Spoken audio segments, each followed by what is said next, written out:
Hola internet y bienvenidos al Viaje del Héroe, la serie donde recapitulamos, hablamos y opinamos de las historias de nuestros personajes favoritos. Soy Julián Grobo Bilbao. Y yo Ezequiel Capelo Lalia. Y hoy nos toca el primero de 3 anuales que ha tenido la serie de All Star Squadron, que en mi opinión es uno de los ejemplos cuando los retcons empiezan a causar más problemas en la narrativa que otra cosa. Lo veremos en un momento. Y la tapa, ilustrada por Jerry Ordway, nos presenta una sorpresa a aquellos que vamos viendo la serie en orden, ya que al parecer la JSA está tratando de rescatar a Atom de lo que son las manos de un hombre gigante rosado, pero hay un miembro nuevo entre este grupo. A quienes conocemos la historia de DC Comics podemos reconocerlo como el Guardián. En comparación a la última vez, la tinta es de Jerry Ordway en lugar de Mike DeCarlo, y John Clark y John Constanza toman la letra de Benoda. Con eso, el cómic empieza en un circo en Nueva York, donde Linterna Verde, Wonder Woman y Flash realizan acrobacias en una bicicleta de 3 ruedas y una cuerda floja para recaudar fondos para la guerra. Y visualmente tenemos un splash page, algo que es común en la serie. Lo que no es tan común es que el tono sea tan relajado, excesivamente relajado tal vez. Sí, la primera vez que cubrimos All Star Squadron, estos tres estaban haciendo una carrera de caridad en referencia a la portada de una serie de antología de 1942 llamada La Cabalgada de Cómics. Esta escena es exactamente lo mismo para el número 2 de La Cabalgada de Cómics. Ambos eventos no toman lugar en el cómic original, eran solo en la portada para atraer la mirada. Algo que logran volver a hacer acá, pero por razones mucho más cursis. Los comentarios de algunos miembros de la audiencia, no convencidos por la maniobra, impulsan a los héroes a hacer una acrobacia más emocionante, a través de un accidente falso en el que Linterna Verde corta disimuladamente la cuerda floja, lo que le permite a los tres realizar un rescate en equipo usando constructos y la sola verdad como trapecios improvisados en el medio del aire. Y la última tira de esta segunda página contiene un elemento interesante, y es que son 3 cuadros que espacialmente podrían ser exactamente el mismo, pero temporalmente son consecutivos. Vemos un par de cameos en la audiencia, como el de Toby Watts, compañero y mejor amigo de Johnny Quick, fotografiándolo todo, y pasamos a la siguiente acrobacia, una voltereta aérea de 10 vueltas de Flash que sale mal, no intencionalmente, cuando un repentino resplandor ilumina todo el lugar, cegando a todos, incluido Linterna Verde, quien falla su atrapada. Flash crea una corriente ascendiente ultra rápida para salvarse, pero el público se irrita, que ahora siente que les están tomando el pelo. No hay mucho tiempo para esas emociones de todas formas, porque el extraño resplandor disminuye y flotando sobre el escenario aparece una esfera transparente que contiene a Wildcat, Átomo, a quien los 3 héroes reconocen, y a Guardián, a quien no. No nos hemos encontrado todavía al Guardián en el canal, pero se nos presentará su origen en un par de páginas, así que aguarden un segundo. Pero es un personaje introducido en 1942, por lo tanto, dada la temporalidad con la que opera All Star Squadron, esta historia tendría que tomar lugar entre las páginas de su primera aparición. Alan baja la burbuja al suelo, esperando algo enojado explicaciones de esta extraña aparición que casi mata a Flash, pero cuando la esfera se abre y las 3 figuras enmascaradas salen corriendo de ella, lo hacen en completo silencio. Tardan un segundo de más en levantar la guardia y Wildcat se acercó lo suficiente como para conectar con Linterna Verde de un puñetazo sólido, dejando a Wonder Woman y Flash lidiando con los otros dos. Heroína y héroe los rodean haciendo círculos a gran velocidad para poder atacarlos por sorpresa, pero sorprendentemente el Guardián logra atinar la Flash con puño y escudo a pesar de que el héroe debería ser un borrón para un humano normal. De la misma forma, Atom casi logra mantener el ritmo de Diana y agarrarla de la muñeca. Aún así, ella tiene mejor entrenamiento y recupera la distancia al arrojarlo un trecho considerable. Linterna Verde intenta agarrar a Wildcat con una gran mano verde, pero este simplemente se sacude el constructo mágico levantando los brazos. Salta y continúa cerrando distancia con el personaje mucho más veloz que él, pero Alan se recupera más rápidamente este segundo impacto y, cambiando de estrategia, crea una brillante luz esmeralda frente a los 3 atacantes silenciosos. Creo que la idea es que está imitando el orbe que nos trajo acá, pero para un cómic que se la pasa sobreexplicándolo todo, esta no queda clara. Y detiene el ataque, regresándole a los 3 su habla y su falta de poderes. Cuando empiezan a conversar, Átomo, Wildcat y especialmente el Guardián están completamente desconcertados y desconocen cómo llegaron allí.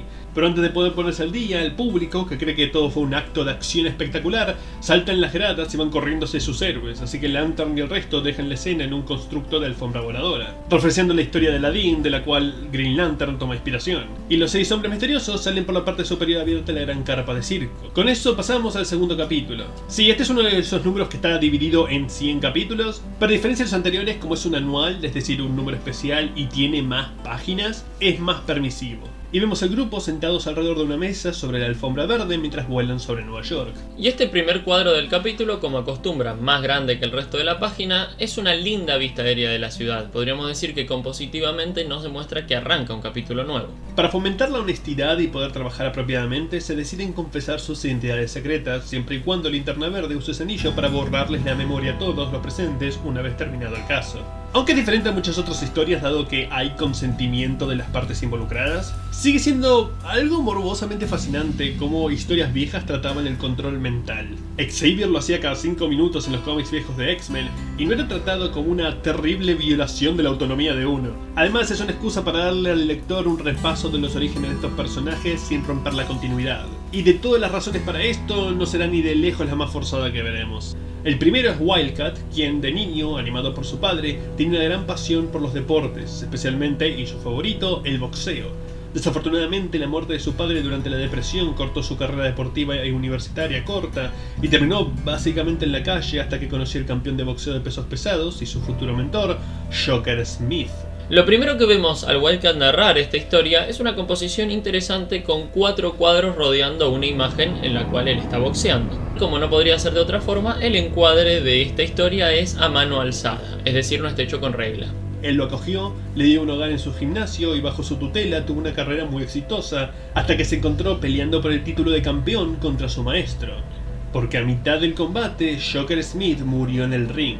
Desde el punto de vista de todos en la audiencia, aparentemente asesinado por el propio Ted Grant. Pasamos a un montaje, recurso que ya venimos viendo, que se utiliza bastante y en esta historia creo que va a tener récord de uso.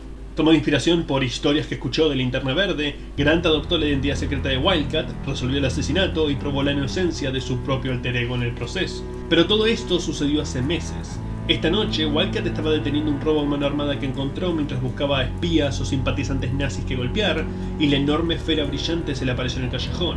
Lo hizo levitar hacia ella, y lo próximo que se enteró era que estaba en una tienda de circo frente a los otros 5. Y al finalizar el flashback, González se toma unos cuantos cuadros para mostrarnos cómo entra él en la esfera para generar más tensión. El siguiente es Átomo, lo cual vuelve la segunda vez que Átomo cuenta la historia de su origen y la tercera que nosotros lo vemos en el canal. La cubrimos en buen detalle en un video dedicado, así que la pasaremos de largo. Lo importante es que menciona a su mentor y entrenador, Joe Morgan, quien se había derrumbado durante la depresión antes de pasar un año convirtiendo a Al Pratt en el héroe que será conocido como Átomo. En este caso la historia de Átomo no va a ser encuadrada en su totalidad en mano alzada, sino que arranca con un primer plano de él y un encuadre distinto en su primer y último lado. Aunque sí, al igual que la historia de Wildcat, presenta un montaje. Adelantándonos esta noche, y donde nos habíamos quedado con el personaje la última vez, él se despidió entre lágrimas de su novia, Mary James, antes de abordar un tren del ejército de los Estados Unidos con destino a Virginia.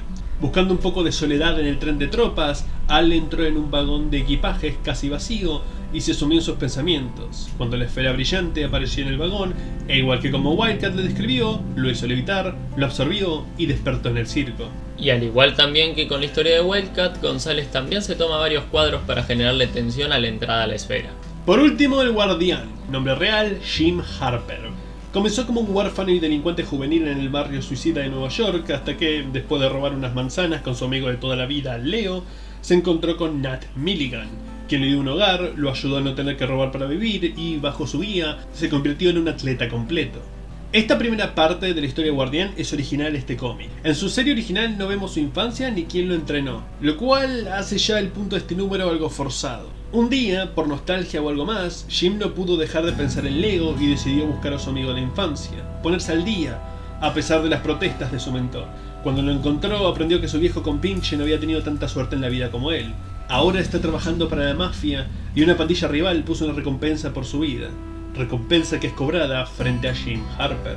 Viendo a su alrededor, jura que el barrio suicida no volverá a cobrar una víctima en su presencia y deja a Milligan y su carrera deportiva para volverse policía.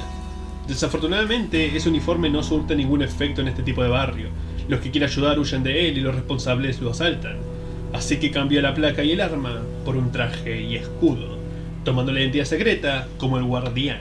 El Guardián fue creado por Joe Simon y Jack Kirby, dos grandes de los cómics, pero si esa combinación de nombres específica les resulta familiar, es porque la misma dupla creó al Capitán América. Sé que tal vez no se dieron cuenta dado que estamos hablando de un chico blanco de traje azul de los barrios bajos de Nueva York que pelea contra el crimen con un escudo. Simon y Kirby comenzaron a trabajar juntos como freelance hasta aterrizar en Timely Comics, la compañía que eventualmente se cambiaría el nombre a Marvel, que en los 40 estaba a cargo de Martin Goodman. En este primer periodo crearon al Capitán América. Después de que el editor no les pagara el porcentaje prometido de las ganancias, los dos buscaron trabajo en National Comics, la compañía que eventualmente se volvería DC, donde les pagarían $500 semanales en conjunto, en lugar de los 75 y 85 que ganaban respectivamente en Timely. Aunque temiendo que Goodman no les pagara lo poco que les daba de por sí, guardaron en secreto que se mudaban a National. Así que siguieron produciendo para esta y otras compañías más por un tiempo. Fue durante este periodo de transición donde el dúo produjo el primer cómic completo protagonizado por el Capitán Marvel, que antes solo tenía su sección en la revista de antología de Viz Comics. No sabemos mucho de cómo fue esta primera corrida de Kirby y Simon en National. Sí que se pasó en la primera semana simplemente creando personajes mientras la compañía buscaba la mejor manera de aprovecharlos. Y es muy probable que, dado el inmediato éxito que tuvo el Capitán América, se les pidiera ser un personaje medianamente equivalente para la competencia. Pero claramente el Guardián nunca despegó como Steve, a pesar de que, o tal vez porque, como 3 personas diferentes han usado este manto a lo largo de la historia. Harper buscó y dejó inconsciente la pandilla que había tomado la vida de Leo, y eso ocurrió esta misma noche. De camino a casa se encontró con la esfera levitante y lo mismo que los otros dos héroes tomó lugar. La historia del Guardián utiliza la misma lógica visual que la de Átomo, solo que el efecto de arranque está dibujado de forma distinta. También presenta montaje, en este caso 2, y las 3 historias su primer montaje es de entrenamiento. En el caso del Guardián y el de Wildcat, además tenemos un montaje del héroe en acción.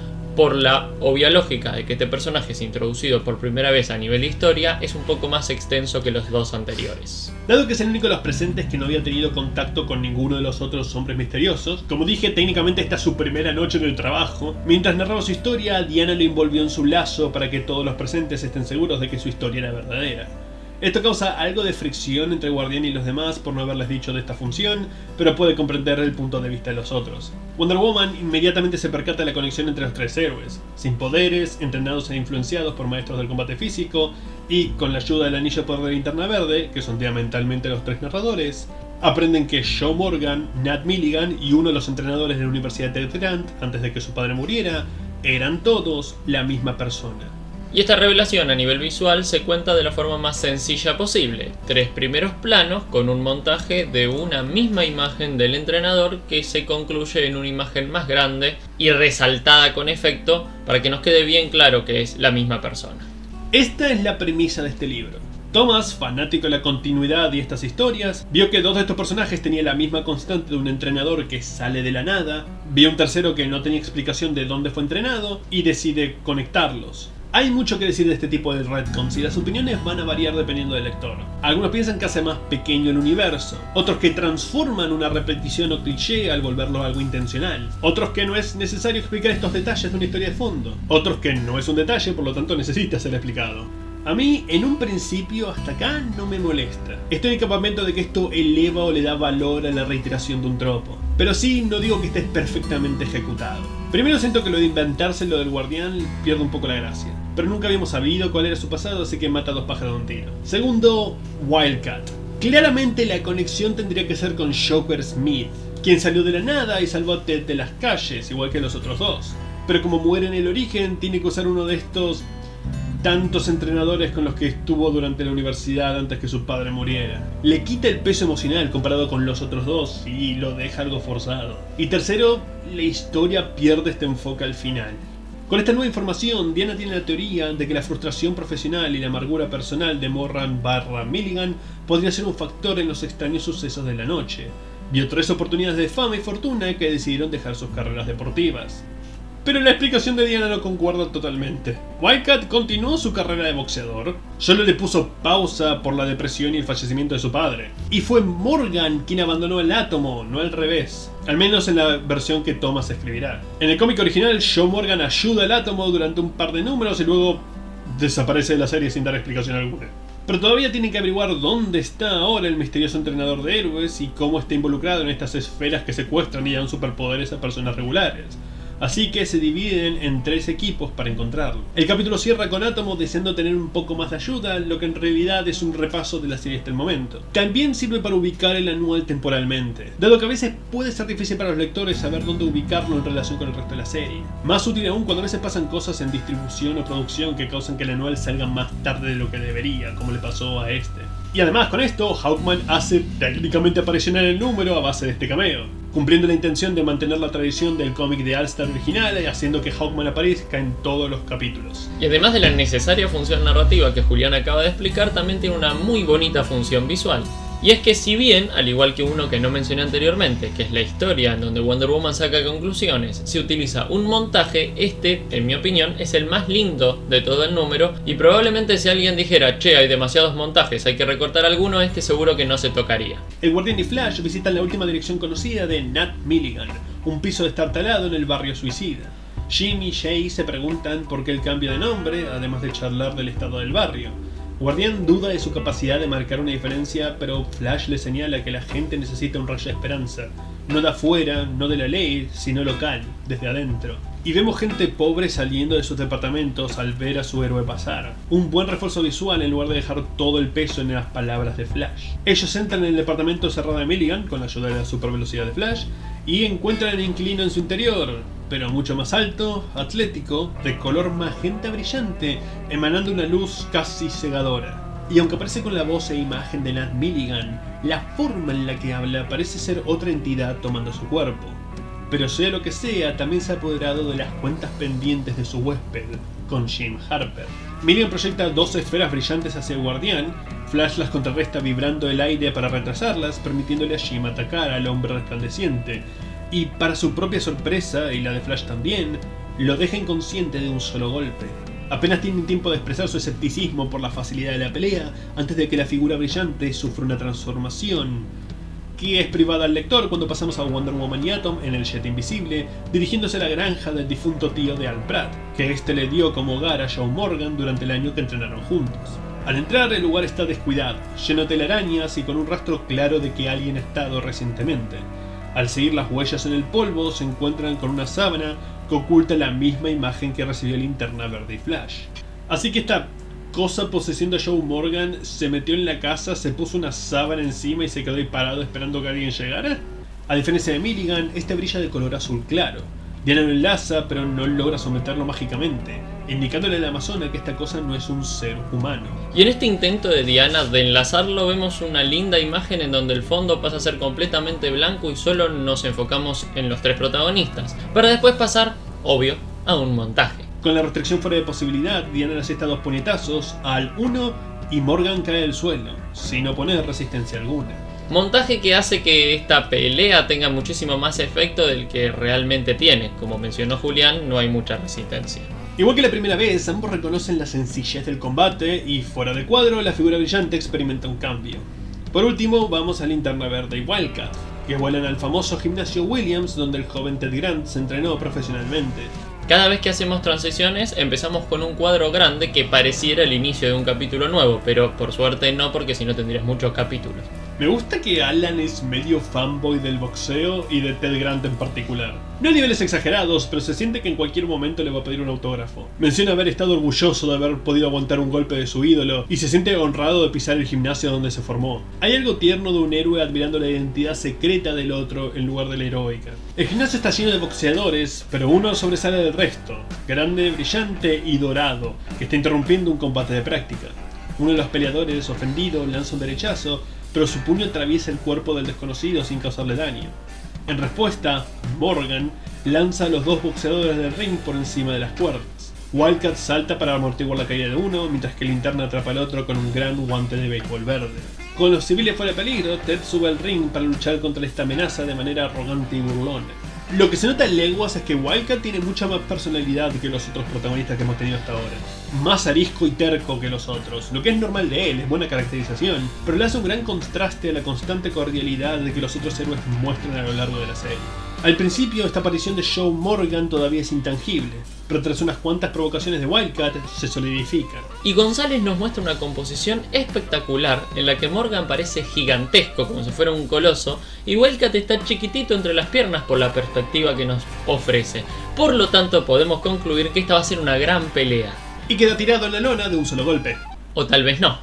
Ante los ojos de todos, deja de brillar y cambia igual que los anteriores. Poco después, Linterna y Wildcat se llevan a Joe a su encuentro con los otros 4 All-Star, que también traen a sus respectivos Joe Morgan inconscientes al Madison Square Garden. todos los cuales se encogieron a su tamaño normal y tomaron la apariencia que tenían cuando los héroes los conocieron. Uno joven cuando Ted estaba en la universidad, uno más adulto para Atom y uno viejo para Guardián. Sí, no sé por qué se decidió ocultarlo. Sinceramente no merecía las expresiones de shock tan intensas de estos personajes que, siendo honestos, son más fantásticos y bizarros en sí que la imagen que presenciaban. Se siente como si originalmente hubiera sido un cliffhanger, como si esta serie hubiera originalmente sido planeada para la serie regular y cambiada un anual a mitad de camino. Los 3 shows tienen pulsos débiles y necesitan hospitalización, pero tan pronto como la energía de Linterna Verde los toca para transportarlos juntos, los 3 se fusionan en un solo hombre de casi 5 metros, completamente blanco, brillante y con ganas de pelear. Los hombres misteriosos no lo están haciendo tan bien contra él esta vez. Los golpes no lo mueven, las súplicas de Atom para intentar llegar a la persona que solía ser no reciben respuestas, y Wonder Woman siente a través de su lazo sensaciones de maldad pura e incesantes. Este último reconocimiento complace al oponente, que se lo saca de encima y pide que lo llamen Maldad, puesto que no tiene otro nombre, y procede a prácticamente ignorar a todos los demás para centrar su ataque en Linterna Verde. Acá es para mí donde la historia se desvía, porque la idea base es buena, conectar con el pasado de estos 3 héroes sin poderes pero con elementos en común. Supongo que el elemento supernatural era necesario para hacerle una amenaza al nivel del All-Star Squadron, y tal vez justificar cómo pudo haber estado entrenando a estos 3 héroes de manera casi paralela, aunque eso queda medio ambiguo. Me refiero específicamente al caso de Jim, donde lo conoció cuando era un niño y se quedó con él durante varios años. Pero a partir de acá, básicamente deja de ser sobre Átomo, Guardián y Wildcat, y el anual resulta ser sobre Linterna Verde. Sus 3 antiguos alumnos lo embisten usando una viga como un ariete, sacándoselo de encima a Alan, y empiezan a pelear con él usando lo que les enseñó hace tantos años, mientras le suplican que luche contra lo que lo controla. A lo largo de la pelea, la voz de Maldad reside y Joe Morgan vuelve a salir. Luego de reafirmar su identidad en lágrimas, el gigante cae al suelo, encogiéndose de nuevo a su tamaño humano, mientras una esfera blanca brillante se separa de él y flota en el aire. En voz moribunda y entrecortada, Joe Morgan relata lo poco que sabe de cómo llegó hasta ahí. Al menos la narración dice que es entrecortada y moribunda. El texto que se nos presenta es leído con total calma. De hecho, es prácticamente la misma forma que los héroes contaron sus orígenes al principio del anual. Joe había tenido problemas psicológicos durante mucho tiempo. No necesariamente una doble personalidad, pero sí vivía una doble vida como Joe Morgan y Nat Milligan. Luego de que Jim Harper lo abandonara para convertirse en policía, quedó completamente solo y amargado, y permaneció así durante meses. Sus sentimientos se exacerbaron hasta el punto límite de esta noche, cuando la esfera blanca brillante apareció de la nada y le comunicó las identidades secretas actuales de sus antiguos alumnos, ofreciéndole la oportunidad de vengarse de ellos por haberlo abandonado, aún sabiendo que se enfrentaba a un trato con un proverbial diablo. Con maldad pura y nada más, aceptó de todos modos. La burbuja se dividió en 4, 3 de las cuales volaron en busca de Al, Jim y Ted, y la que quedó atrás dividió al antiguo entrenador en las 3 versiones de sí mismo, cada una brillando con un color diferente. Pero Joe era solo un medio para un fin. La entidad necesitaba un cuerpo al que poseer, uno que aceptara unírsele y sea cercano a los colegas de quienes buscaba realmente alcanzar. Linterna Verde. Y si bien la historia es muy parecida a la que vimos en los 3 protagonistas, sí visualmente es bastante diferente. En primer lugar porque directamente arranca con un montaje de toda una página, cuyas imágenes no están encuadradas en particular ni están presentadas en un método clásico. Simplemente se unen y se entienden de esa forma. Y además de eso, no se toma el tiempo para mostrarnos a Joe Morgan frente a la esfera, como en las anteriores ocasiones, sino que prefiere darle más espacio-tiempo a lo que hace la esfera una vez que lo encuentra. Podríamos decir que es el momento más cósmico de lo que venimos viendo del número. Con su relato terminado, y encontrando consuelo a través de los 3 héroes que entrenó que su vida no fue en vano, Joe Morgan fallece. Diana da una pequeña elogía, apiadándose del hombre que después de una vida buscando fama, en sus últimos momentos, pudo reconocer que había un mejor impacto que hacer en la vida de otros que el dinero y el éxito. Ni Alan ni el poseído tenían claro por qué Maldad iba tras el portador del anillo, pero al menos sabe usarlo para enviar el globo blanco al espacio profundo, lejos de seres que poseer. Pero aunque los hombres misteriosos nunca lo descubrirán, el lector sí, en un epílogo. O prólogo en la traducción, ¿por qué los editores se confunden tanto estos 2 términos? Hace eones, los inmortales de Oa, en su búsqueda de convertirse en los guardianes del universo, habían purgado sus corazones y mentes de todo mal. No pudieron destruir lo que emanó del proceso, así que lo compactaron en una esfera blanca brillante, palpitante y pulsante, y luego lo enviaron a un universo alternativo, a Tierra 2. Cuando salió la historia El Flash de Dos Mundos, que estableció que el Flash original, Jay Garrick, y el moderno, Barry Allen, existían en dos tierras paralelas, era cuestión de tiempo que lo mismo pasara con los Linternas Verde, Alan Scott y Hal Jordan. La primera vez que estos dos se cruzaron fue donde se contó el origen de los Guardianes del Universo por primera vez. Pero para la segunda, el entonces escritor Danny O'Neill quería hacer algo que realmente uniera a los personajes. Y contó esta historia donde hace millones de años, los Guardianes, en un intento de hacer un universo menos caótico e impredecible, intentaron eliminar toda la magia de él, condensándola al corazón de una estrella que luego lanzaron a otro universo. Del corazón de esta estrella salió el meteoro que eventualmente se forjará en la linterna y el anillo de Alan Scott. Aunque el anillo de Hal funciona a través de la voluntad del universo y el de Alan a través de la magia del universo, ambos tienen el mismo origen en los Guardianes. Y acá al parecer establecen que intentaron hacer una Piccolo, eliminando toda la maldad de su interior, y trataban al universo Tierra 2 como su basurero personal. Esto conecta con Átomo, Guardián y Wildcat de ninguna manera. Como precaución, manipularon el globo para que si alguna vez intentaba actuar por su propia voluntad, se dividiera en tres partes más débiles. Lo único que podría reunir estas tres partes sería la magia desechada de su purificación anterior. Entonces tal vez no tendrían que haberlo mandado al mismo universo donde desecharon esa magia para empezar. Dios mío, es increíble la constancia con la que los Guardianes siempre toman las peores decisiones. Siempre terminan causando los problemas que supuestamente intentan evitar, pero en su forma de lógica, esto servirá como prueba de que quien pueda detener este ser realmente será un campeón y digno de ser llamado Linterna Verde. Y este último cuadro que cierra el número sí es el más cósmico del número y es uno de los más bonitos también. Y además, como detalle que me gustaría resaltar, es el contraste que tiene con la página anterior. El final de nuestros héroes en la oscuridad del Madison Square Garden, con un color azul de paleta, y de repente un contraste tremendo en esta última página en donde todo es súper colorido, súper grande y súper abierto. Con esto termina el número. Ahora sí, hablando en general de todo el número, el dibujo y el entintado son muy buenos.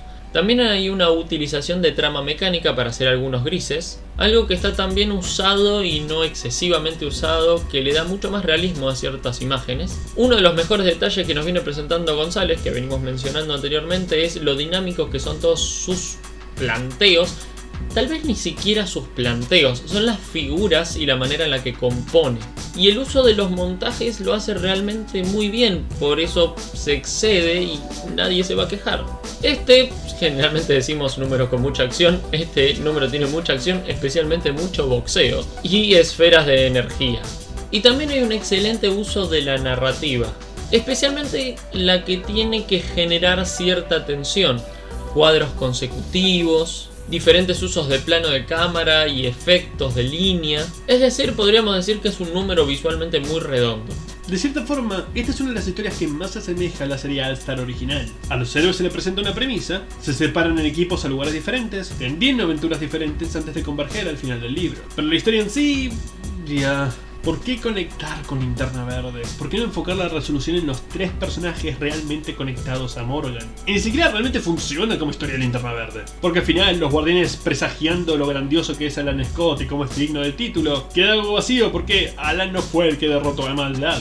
Fueron los tres héroes logrando alcanzar a Morgan. Es como que los dos enfoques se pisan unos a otros. La historia de los tres estudiantes peleando contra su maestro queda hecho a un lado porque el maestro no quería luchar contra ellos, sino contra Alan, y el final es dedicado a Linterna Verde. Y la historia de Alan no importa mucho porque los primeros 2/3 del cómic son dedicados a estos tres héroes, con poco indicio más de cómo les rompe el control mental de que Linterna Verde tenga algo que ver con todo esto en absoluto. Diana y Flash están solo ahí para poder hacer equipos de dos. Por lo menos Wonder Woman da pistas de la identidad de su oponente usando el lazo y va deduciendo las motivaciones de Morgan a lo largo de los encuentros, pero Flash, salvo la conversación con Guardián, casi que ni pinta acá. Había potencial en esta historia de darle más significado a estos tres héroes urbanos y fue como hecha a un lado en la línea de meta. Y la página que vamos a destacar en este número, en realidad hay muchísimas, pero vamos a elegir la 32. Y esto es debido a que hace alusión a la tapa. Además es un gran resumen de la pelea. Es una bonita composición, la icónica pelea grupal que necesitamos en este tipo de series, y tal vez llame la atención que claro, su forma final era blanca y en la tapa aparece magenta. Esto seguramente es para no hacernos un spoiler cuando arranquemos a leerla y porque la primera de las apariciones del entrenador es efectivamente de este color. Y además el hecho de que su forma final sea blanca en una imagen tan colorida y con trajes de tantos colores le da un contraste mucho más interesante. De cualquier forma, a pesar de ser color blanco, vemos los tres colores con los que se los representó anteriormente, ya que Karl Gafford decide mostrarnos una parte donde enfocaría la luz en amarillo, una parte donde estaría la sombra en azul y un aura de color magenta. De esta forma, su forma final tiene todos los colores juntos. Con este par de largos videos hechos de Tierra 2, volvemos a Tierra 1. A 4 historias semi-autoconclusivas de los nuevos Jóvenes Titanes de Marv Wolfman y George Pérez. Empezando por el número 29, Primera Sangre, donde haremos nuestro siguiente paso en el viaje del héroe. Hasta entonces... ¿Llegaste al final del video? ¿Eso quiere decir que probablemente te haya gustado o realmente lo odiaste? Cual sea tu razón, considera darle me gusta y suscribirte. Esos dos simples clics nos ayudan más de lo que puedan imaginar. Además, en la descripción encontrarán nuestras redes, donde pueden chequear nuestro propio fancomic sin fines de lucro. Así pueden juzgar si podemos hacer el camino en lugar de solo hablar de él, o hacernos pagar por hablar mal de tu cómic favorito criticando el nuestro. Dicha la obligatoria propaganda, a su izquierda hay una lista de reproducción de más capítulos de este personaje o equipo, y a su derecha de uno diferente. Pero lo más importante de todo, si les gustó lo que vieron, apoyen su tienda de cómics local. Apoyen el noveno arte que nos dio tantos maravillosos personajes. De las grandes compañías, independientes o nacionales, no se desperdicia el dinero cuando se trata de una buena historieta. Hasta la próxima.